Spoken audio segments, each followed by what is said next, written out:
few more details on that meeting now, or at least on the man who met with Jared Kushner. This head of this Russian state-owned bank, who had this convicted Russian spy as the #2 official in the New York office. This guy heading up that bank, he met with Jared Kushner in either December or January during the transition.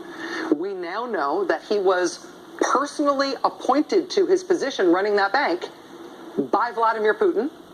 Putin installed him in that job personally last year, not that long ago.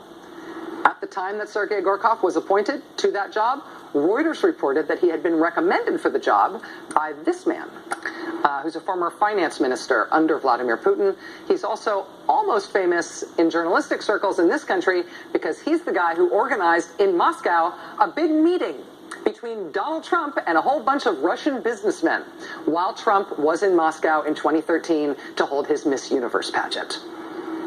That guy who organized that meeting for Trump reportedly recommended Sergei Gorkov for his job. Putin installed Sergei Gorkov in that job last year, right before his second in command in New York was tried and convicted as a Russian spy. Sergei Gorkov then, in December or January, for some reason, was meeting with Jared Kushner. And again, it was not disclosed until yesterday. And once again, that story runs through Preet Bharara's office because they convicted the spy. Preet Bharara's office also has geographical jurisdiction over any potential criminal cases that may arise involving the Trump Organization and Trump Tower. If there was ever, for example, to be an emoluments clause criminal prosecution brought against the president for receiving money from foreign governments through his businesses, that prosecution would likely be brought by the Preet Bharara office in the Southern District of New York. In fact, it was 2 days after ethics groups asked Preet Bharara to start such an investigation into the president that Preet Bharara was suddenly notified by the Trump administration that he was fired, after previously being told after the election that he'd be allowed to keep that job. And the White House explanation for that U-turn, for them telling Preet Bharara he got to keep the job and then suddenly deciding, no, he's fired, the White House explanation for that was basically, don't even ask. There's nothing to see here. Nothing personal. Nothing specific to Preet Bharara. This was all just routine. I mean, this is a standard operating procedure for a new administration around this time to ask for the resignation of all the U.S. attorneys. I was wondering, did the president ask Preet Bharara to stay on during their conversation during the transition or not? I was not privy to that conversation. Again, I'm not really sure how it's relevant. At the end of the day, the Department of Justice asked all remaining 46 that at this time that they asked for all of them to submit their letters of resignation. Who knows if they asked him to stay on, even though they said publicly at the time that they asked him to stay on. Who knows? He's now just one of 46 people who got fired. Why are you asking about him? It's totally routine. White House explanation is that there's nothing weird here. There's nothing to see here. There's nothing special about Preet Bharara being fired, even though he had previously been asked to stay. It's fine. Stop asking. At which point you should say, okay, yeah, but you also said you didn't ask for missile launchers for the inaugural parade, right? And now we know you did. Democratic senators have now decided that they don't necessarily trust the White House in terms of their explanations on this matter. A letter was sent today to Attorney General Jeff Sessions from Senators Richard Blumenthal, Jeff Merkley, and Elizabeth Warren. They've posed some pointed questions that they say they want Attorney General Jeff Sessions to answer, such as, quote, why was Mr. Bharara fired?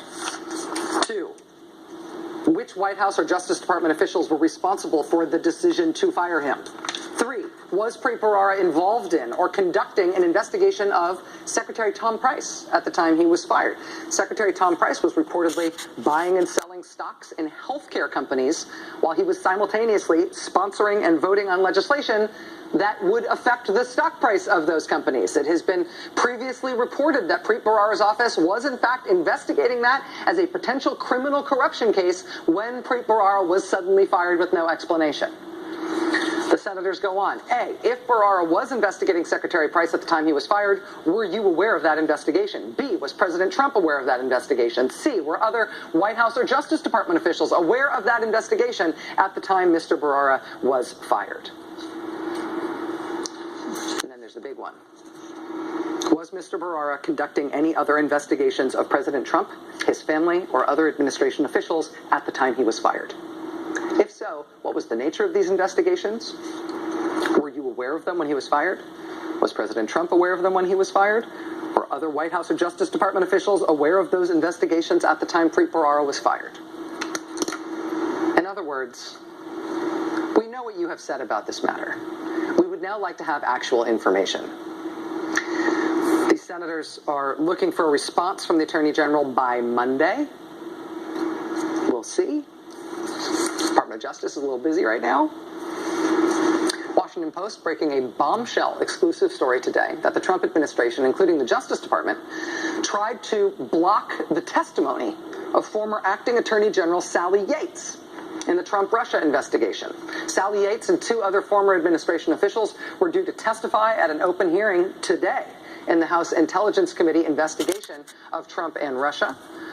The Washington Post reports that Thursday of last week, quote, Yates and another witness at the planned hearing, former CIA Director John Brennan, made clear to government officials that their testimony to the committee probably would contradict some statements that White House officials had made.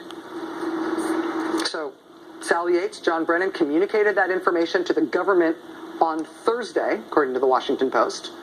Then, of course, on Friday, following day, this hearing that was supposed to be today got canceled for no apparent reason.